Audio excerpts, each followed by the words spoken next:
Welcome to the Confessions Podcast. I'm Cindy Wagman. And I'm Jess Campbell. We're two former in-house nonprofit pros turned coaches and consultants to purpose-driven organizations. After years of building up our separate six-figure businesses from scratch, we've thrown a lot of spaghetti at the wall and have lived to see what sticks.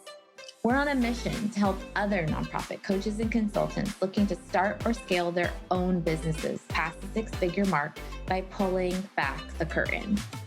Whether you're still working inside a nonprofit and thinking of one day going out on your own, or you've been running your consulting business for years, you understand that working with nonprofits is just different. We're giving you access to the business leaders who serve nonprofits as their clients. You know, the people who truly get it. No more gatekeeping, no more secrets. This podcast is going to give you an inside look at what running a successful nonprofit coaching and consulting business looks like. Basically, we're asking people how much money they make, how they get paid, and what has and hasn't worked in their businesses. Listen in as these leaders share their insights, their numbers, and the good, the bad, and the ugly when it comes to building a nonprofit coaching or consulting business. We're going to empower you to make the power moves that give you the income and freedom you set out to create from day one. You ready? Let's go. We have a very special episode today featuring multiple guests, which we don't do a lot. And today what we're going to be featuring is a few fractional fundraisers, which if you are new to that term, I'm going to let Cindy in a second give you a definition, but I want to welcome both Maria and Katy to Confessions with Jess and Cindy. I hope you're ready to be transparent, open book, because that's what we are all about. And you are the perfect guest as you are less than 2 years, both of you, in your business. Mm-hmm. Right. Okay. So Cindy, let's kick us off with what do you define a fractional fundraiser as? So fractional fundraising is sort of just a fundraising take on this idea of a fractional executive. So the idea is you are hiring a very experienced person for a fraction of their time, therefore a fraction of the cost. So it is very common in small businesses. When we've set it up to help small charities where you are able to access much more sophisticated, experienced strategic support, but they still act kind of like they're in-house. And so you still get the day-to-day implementation. So yeah, fractional fundraisers basically are helping organizations with their fundraising function from strategy to implementation with a fraction of their time at a fraction of the cost. And so I'm curious, maybe we'll start with you, Maria. How did you get introduced to this concept of fractional fundraising? Yeah, so I actually met Cindy a few years ago. She interviewed me for a role at the time at an organization that she was supporting. And she said to me, hey, if you don't get this job, come work with me. And ever since, she's kind of been in my peripheral view, and I've just seen how many amazing things she's been able to accomplish over the years and how much she shares with the community. So that was really inspiring. And when I recently bumped into her at AFP again, it was something that was brought up again. And I was like, okay, I think I'm ready. Let's go. So it's something that I've noticed for a few years, and I've seen the way Cindy kind of does it. And I'm really excited to have joined. Amazing. And how about you, Katy? I know you've been at this for a bit longer. Yeah, so I'm one of Cindy's original, I don't know if guinea pig is the right word, but original sort of testers of this concept of fractional fundraising. And I was job searching, and I saw Cindy's post on LinkedIn that she was looking for some people to join her on a mission to do some things differently and to experiment with this model. And I thought, well, that sounds neat. And we have some mutual acquaintances. So I got in touch with her, and it's all been up and up since then. I was looking to do something entirely different and make a big change in my career. So this really fit the bill.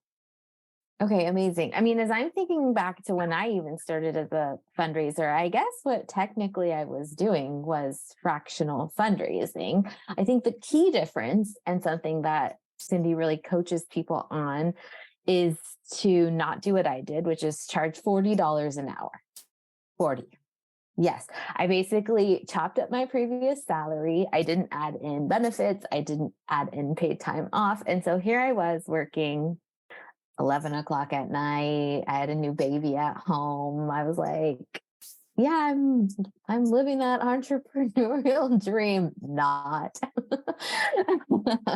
doing all the things. And so I know, just from knowing a little bit about Cindy's program, that's not what she does. And so can you walk us through how you were able to make fractional fundraising work for your lifestyle, and like how many organizations you work with at one time? How does that vary?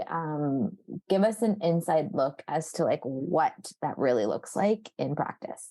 Yeah, so I'm quite new to fractional fundraising, but I recently left my role as a director of development and communications, and I was getting paid well. I was making 96,000 Canadian, which is good for our sector.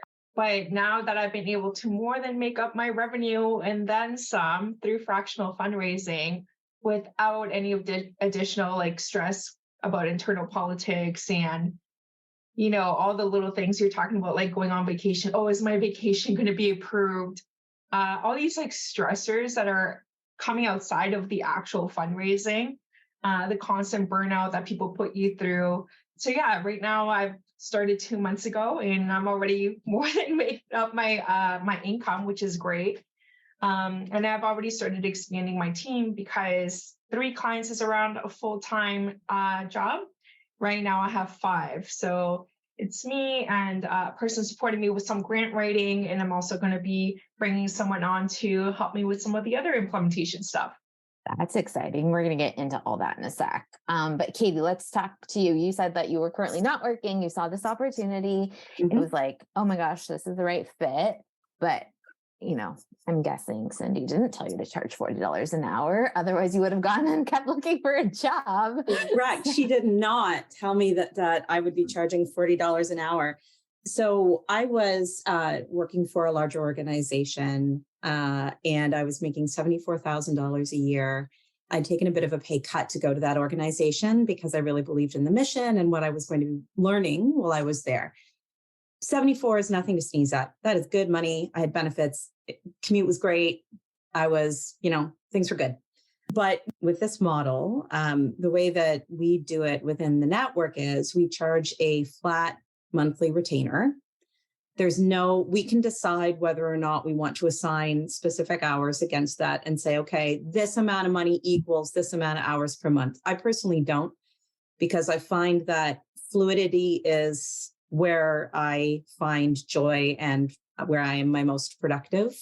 And by fluidity, I mean, some days I might be at my desk from 8 till 6, and other days I might be at my desk from 10 till noon. And because I have other things that in my life with my kids or that I need to take care of, it really ebbs and flows, and the workflow ebbs and flows as well. Sometimes some clients will have a lot going on, particularly toward the end of the year or when you're running an appeal or a major campaign. So we charge $4,000 a month plus HST per person.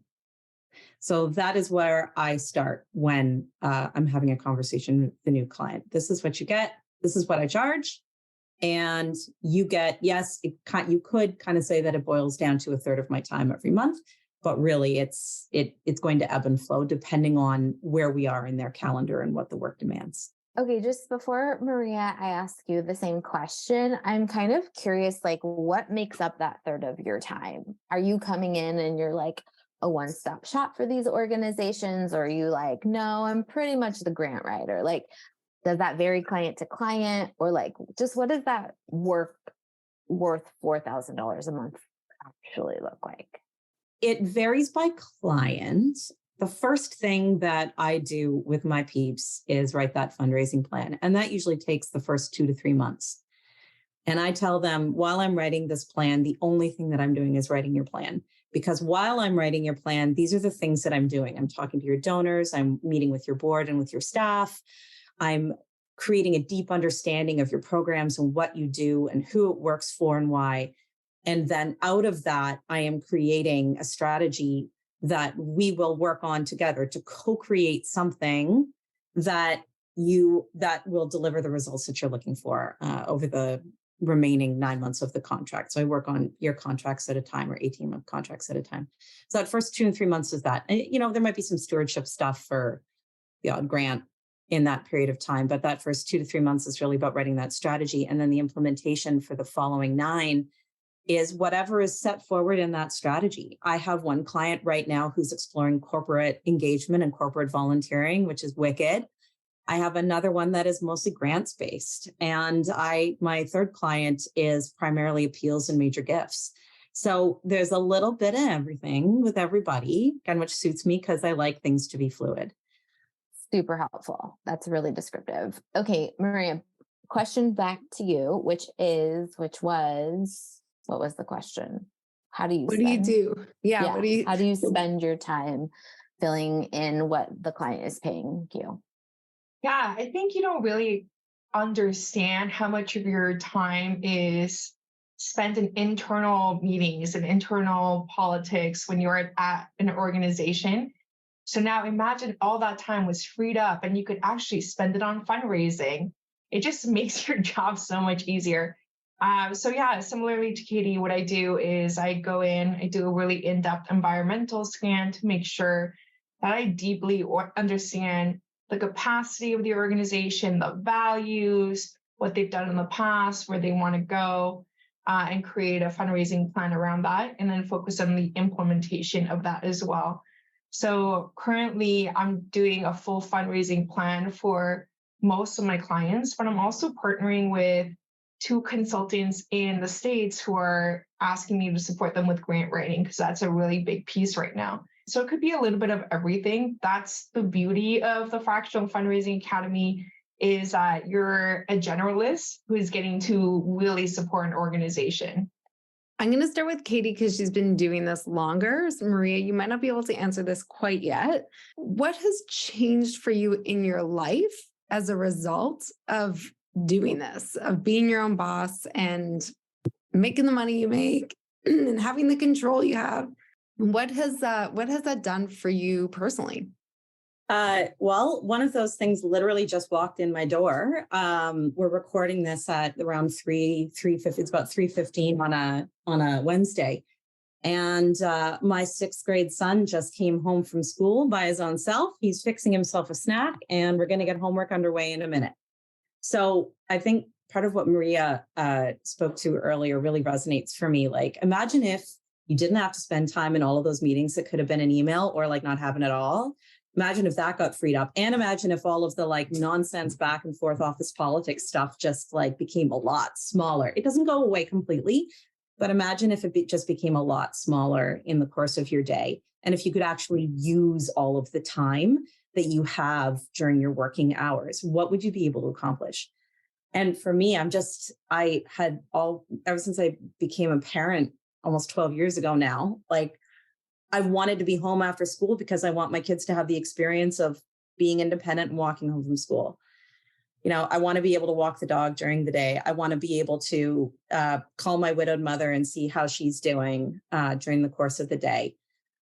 Even last month, one of my children was hospitalized briefly for about 3 days after an asthma attack. And had I been working at a large shop during that time, even though I'm sure they would have been very compassionate about what I was experiencing, I would have had to use vacation time. I would have had to use personal days. And being at the Michael Garron, sitting in the room with the heat that doesn't turn off with your kid on an oxygen mask and a heart monitor, struggling for air, is no vacation. That is not a vacation. And it just like, that's the corporate lowdown. Like, that's how that is, people are going to be very understanding and make room for you, but still somebody's got to get that moved around the schedule, right? Like, I didn't feel like I was, even though I'm me, myself, and I working for my clients, I didn't feel like I was letting anyone down, because I just got in touch with them and I was like, listen, I'm here, but I'm moving meetings until the end of the week. Hopefully we'll be out by then. This is in good shape. This is in good shape. This is a bit of a mess, but I'm going to deal with it. And I'll see you when I see you. And, people were just so much more, because I have more control over my time. I was able to just take what I needed and then get back to it when I was ready. And I didn't have to look at my vacation allotment to wonder how 3 days in a hospital with my child was going to impact my ability to take a break. Thank you for sharing that. I know it was a hard time. And one of the things that I value so much from this community is, in fact, the community. So Maria, knowing that you are still newbie in fractional fundraising, 2 months in, tell me a little bit about your experience moving from in-house to consultant as part of a framework and community. And, is this something that people can reverse engineer, or is this really just what makes it valuable to you? Definitely think anybody could figure out how to do consulting on their own. But something that was really valuable to me was this kind of felt like a business in a box. Like, here you go. Here are all the things that I had challenges with. Here are all the roadblocks that I face, and they're already figured out. All you have to do is follow these steps. So that was something that took a lot of the anxiety and the overwhelming feelings and kind of got rid of them, which was great. But another thing that I love about this model is that I get to meet so many amazing women business owners who are doing really cool stuff and who are really pushing themselves and, the sector because it's something that they believe in and it's something they want to achieve. And it's not, sacrificing your health for someone else or for a mission or any other thing. Awesome. Thank you. Good. We're also joined by Katy's dog, which is a little so distracting and so cute. so cute. She's a lover. So cute. A lot of people have heard us talk about Jess's dog on the podcast as well, who I would say your dogs are about the same size. They're both very large dogs and very adorable. 80 pounds of dirt. Oh, Billy's got your dog by 30 pounds. Yours is deceiving me because of all the fluff, though. Mine doesn't have that. Okay, I want to back up and just go back tactical a bit, because I know everyone here is listening and they're like, oh my gosh, this is amazing. They have freedom of time. They're not wasting hours at the water cooler. They get to do projects they're excited about, but you have to get those clients. And so I'm curious, Maria, you've been at this 2 months. Katy, you've been at this 18 months. Where in the world are these clients coming from? And how are you getting them? Honest to God, I met 2 clients at the dog park. I swear, I was just talking to people about what I'm doing. And it was back last fall. And I was like, hey, so I'm doing this now. And they're like, oh, that's really interesting. I volunteer with an organization that's looking for somebody like that right now. So that was how I got one of my clients, was just talking to the people in my world who are already doing good things. So just sharing with people who I know. And then Cindy has built up an incredible brand and an incredible respect in the industry. So she often has people who are coming to her looking for help. So she will pass those on within the network. But for me, a lot of it was, it was people that I already knew, talking to my friends or talking to even acquaintances, other parents at pickup. I know it sounds kind of corny, but just talking to the people I know about something that I'm excited about and that I care about, and that, a service that I was providing has generated a ton of business for me over the last year. And I would not say that I know a lot of people who work in nonprofit or charity in my social life, but be surprised at how many people know somebody who is looking for this kind of help. I love that so much. How about you, Maria? You're new at this, and you mentioned you already have 5 clients, which is a lot. So where are they coming from? How are you finding them? Yeah. And just to add a tiny bit of a clarification. So those are 5-year-long contracts, but I also have these little speaking gigs and little projects. So there's additional work. But how I'm connecting with people is through my professional network. So I've been really involved in the nonprofit community in Toronto for a while. But over the past year and a half, I feel like with my push for community-centric fundraising, people have really noticed that and wanted to partner with me. So that's one way. Another way is Google Ads. It has been very, very helpful in getting people to my website since I have really good connections in Toronto. But Google Ads has been helping me get connections from across Canada and in the States. So that's been really great. And yeah, referrals from other consultants and from Cindy are also really helpful. Yeah, that's what I think is so brilliant about this model is that you do these 12-month contracts, right? So you're not like needing to be on the hamster wheel of new business all the time. And I think it's super smart, right, Maria, that you're like speaking and you're all these places and you're top of mind.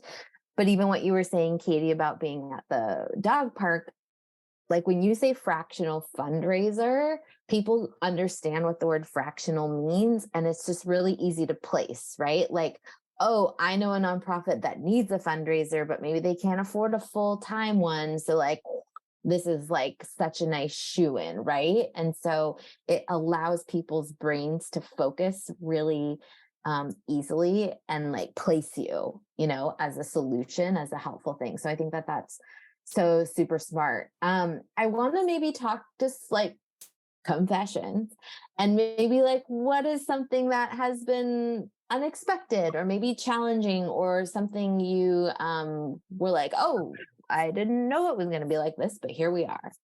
I think that working this way has magnified for me all of the best feedback that I've ever had on my performance and all of the constructive feedback that I've ever had on my performance when I was working in a corporate environment.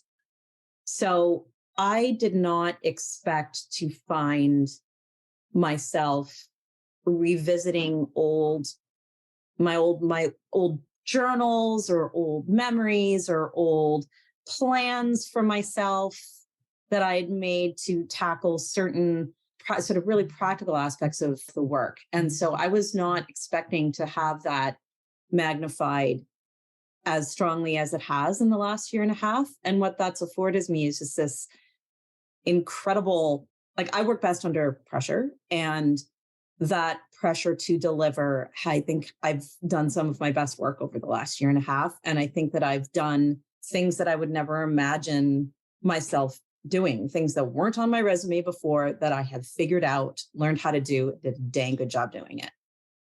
So it has magnified both that sort of scrappiness that I've always had as a fundraising professional and that creativity, as well as, frankly, since it's confessions, sometimes, believe it or not, I get overwhelmed like a human. And when I'm overwhelmed like a human, I don't always make the best decisions with my time, or I overthink things. And I've really done a lot of work on myself over the last year to tackle that as somebody who is now doesn't have the external pressures of the corporate environment to contend with. Those pressures do also force you to look at yourself a certain way or to do things a certain way. So without those, I've had to create them internally, which is what I should do all along, but it just happens so much faster than I might have anticipated it.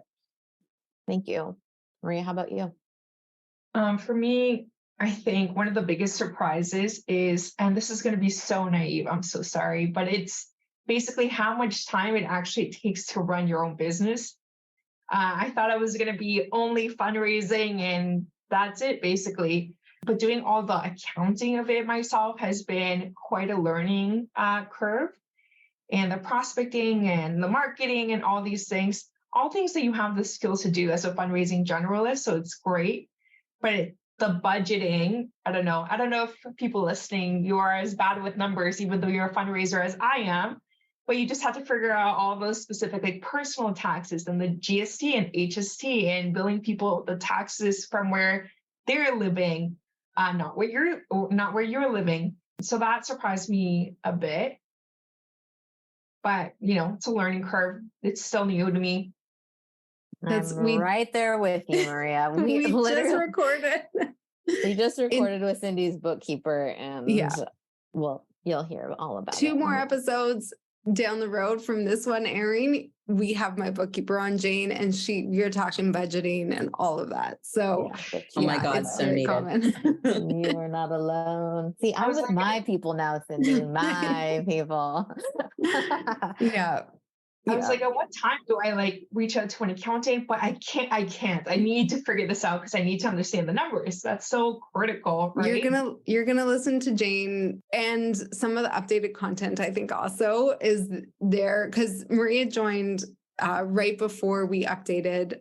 So the fun story. I wasn't going to enroll anyone else into this program, the Fractional Fundraiser Academy, which is what it's now called, until this launch that we're in the middle of right now. But I had so many people asking for help, like so many organizations, and our network was full. Everyone was fully booked. And I said to Maria, like, I am not ready, but because I know you and I think you're stellar, would you join? And like, we'll take this risk together. Not everything's in place. It's been piecemeal. And, Katy joined very early on when things were very piecemeal.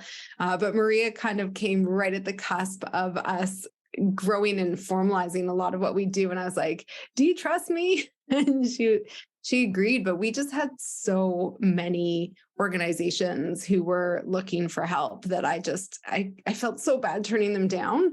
And I trusted Maria so much to be able to come in a time of ambiguity, which I think is well for both of us. But now there's a lot more structure around those things. Cindy, the community that you created, we do help each other out a lot. Like, even though we're all working in our own offices, sometimes at different, in different time zones in different parts of the world, that Slack channel is hopping, and there is advice and help and a listening ear at any time, whether it is, how do I charge this? Where does this go on the tax return? To what do I do with this section of this grant application? I don't know what they're looking for. Has anybody written this one? And can you give me some advice on, do you have any advice to share on how to fill it in? And chances are, there's 10, 11 of us now? Yeah, 10, 11 people. Somebody in there has experienced what you've experienced and can give you some really good pointed advice about how to proceed. All right, everyone, we're back for another round of rapid fire questions. This time with both Maria and Katy, we get double the trouble. Are you two ready to play? Yeah. Ready? As someone that I'm guessing works from home most days of the week, what's your go-to at-home lunch? Okay, I'll go. Big salad and at least 3 types of protein. So usually, it's 3 types. So what we do is we do some lentils, which I prepare at the beginning of the week with a big batch. We've got lots of good spice and flavor in there. Then I will scrounge for something crunchy, so like a nut or some chickpeas, and then I grill up some halloumi and put it on the top. And really the other 2 are basically just a basis for the halloumi, to be honest. I like to do really easy lunches. So it'll be like either a salad kit or a falafel kit or just like crackers and cheese. Can't be bothered. No, I'm a crackers and cheese probably too many days a week. I'm like, I can't say crackers and cheese. Yes, you can. Yes, you work you for can. yourself. You do what you want. What would you say is the best book, podcast, tool that you've used to support your budding businesses? Calendly, all the way. Calendly, my one true love. I send it to people. I say, this is my calendar. You can book time. And they go, oh my God, what is this tool? And I'm like, it's Calendly. So what it does is just shows my availability. So if I have days when I really want to write or I have something else going on, I just block it out on my Google Calendar. It automatically syncs, and it only ever shows the availability that I have. And I love it. For me, it's definitely Notion. So I have the free plan, but it's incredible. So I'll have internal facing things, but I can also set up databases. So some of it is external facing to that specific client. So like they each get their own personal hubs where they can see all of their documents, all of their billing, all of the notes that I've done over the engagement, client logins, our SWOT analysis, the work plan. So it's been a lifesaver. Amazing. Awesome. Thank you for playing. What I love about hearing both of Katy's business and Maria, your business, is it seems like you both are running very successful businesses, but you like your vibe, your style. So for example, what I'm hearing is Maria, you're maybe a little bit more up for or comfortable with being super external facing. You're like on the social channels, you're out there networking, like you're doing speaking gigs. And I don't know, Katy, maybe you are doing that stuff too, and you haven't spoken about it. You're more like head down doing the work and you're good with your 3 clients and like that's groovy. And I think that that's such a great thing about this model is like, if you don't want to be a marketing person, if that's not your jam, like you don't really have to be, right? I mean, Katy, push back if I'm getting it all wrong. That's totally true. It's totally true. And it's something that I've been thinking about recently over the last few months. Like as I look at my, 2-year anniversary of becoming a consultant in the fall, what is the next step? What is sort of the next level for this particular game? And if I move into being a speaker or a thought leader in a space the way that Maria has, I want to do it the way that Maria does it. I want to do it because I have a really incredible gift to share. And Maria's gift is in community-centric fundraising and in the incredible way that she supports her organizations. So if I'm going to do it, I want to be doing it there. Oh, she's blushing. I got her. So if I'm going to do it, I want to do it because I have something to add. And right now, I don't know that I have something to add in that space. I don't know that my voice is the one that needs to be filling the room. And anybody who knows me will know that that's ridiculous because I talk a lot. But like, I don't know that that I have something that will be valuable to other people quite yet in that space. But it's not something I've written off. It's not where I'm at right now. I am just head down, I really like my days great. right now. Like I'm digging my days. I think that probably my estimation is that like people don't get into the game out of fear that they have to show up that way. And you're proof that you can have a booming, thriving business and not do all of that. Frankly, it's a lot of work. It can be fun work. Yeah. Don't get me wrong. I love me some marketing, but like it can be a lot of work. And what I would say is the funny thing is like, there's a few people in our network, Katy's one, Sandra's another, who were kind of like, okay, I'm going to have like 3 clients, or Sandra was starting out with 1 client. She was like, I don't want to do this full time. And as they've been doing this, I would say anyone who joined early on, the more that they do this, the more they become known without actually doing any marketing. And so Katy has like these people coming to her randomly, Laura too. She's just like, somehow word gets out, and oftentimes like clients will actually refer you to other clients, which I also think is pretty cool. But you get to be in control of what the business looks like, which is why, like, I just had this conversation yesterday. Like I like to create things. I like change. I am suited to the kind of business that I've built for myself, which is I'm creating new things, I'm launching. But there are people who really want to just do good work. They know what they're doing. They love fundraising. I love fundraising too. And I used to like this, but I like changed too much. But it's just like, you want to go in, you want to help organizations in a meaningful way and do good work and implement and see change.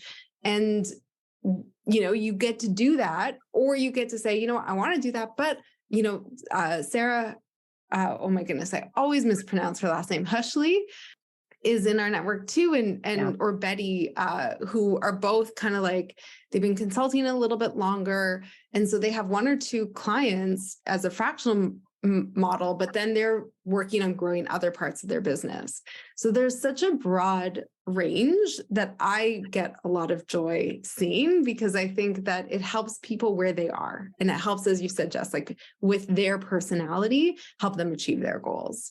So I'm kind of curious. I'm putting myself in the listener's shoes, right? I'm either a in-house nonprofit fundraiser considering making this leap, or maybe I'm a budding nonprofit consultant, but I'm really struggling to find clients and have that thriving business that we all aspire to.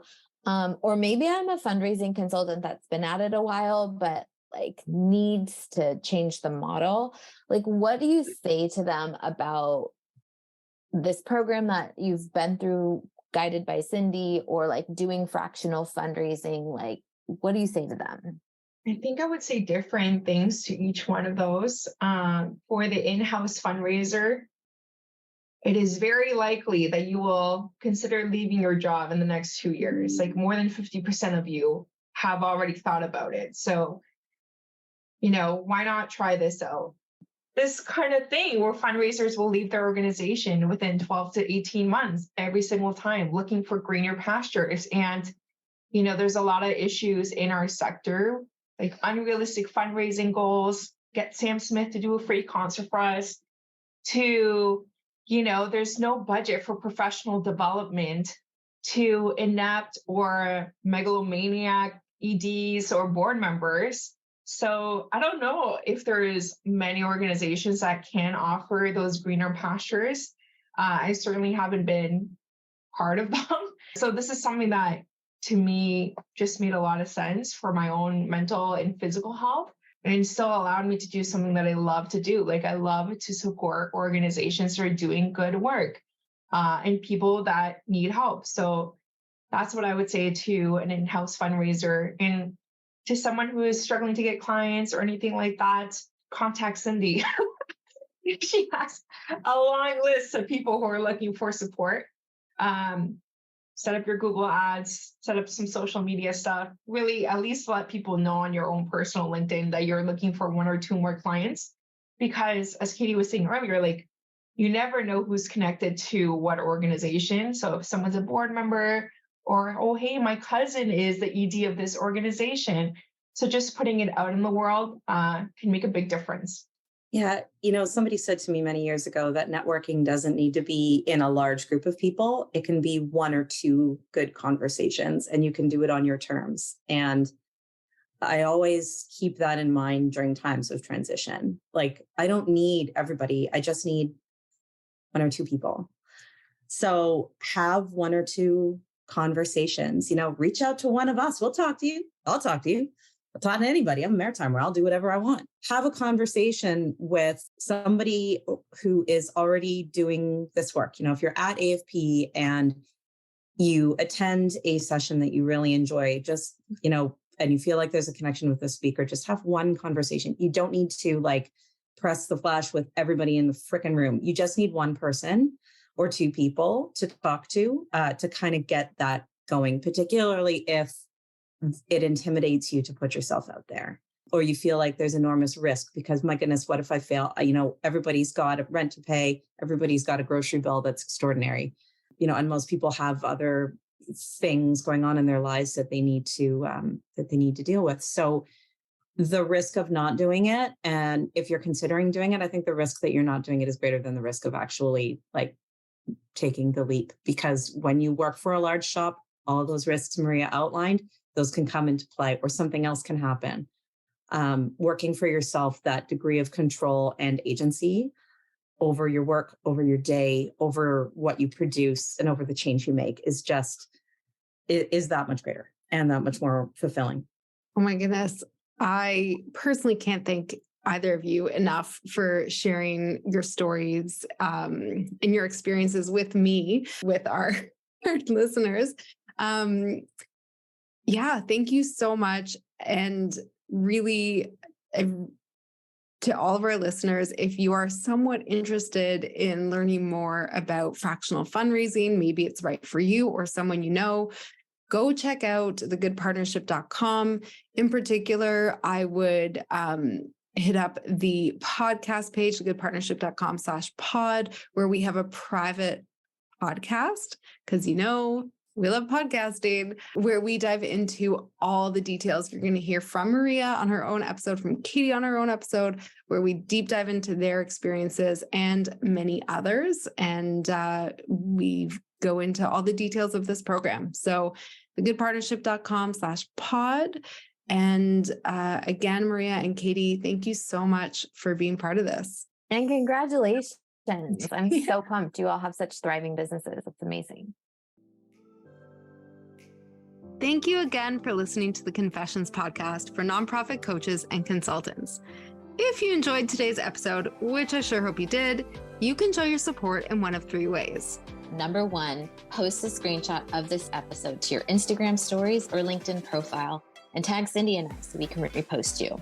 Number 2, share this podcast with a fellow nonprofit coach or consultant. And number 3, leave a positive review on Apple Podcasts so we can continue to grow and reach new listeners.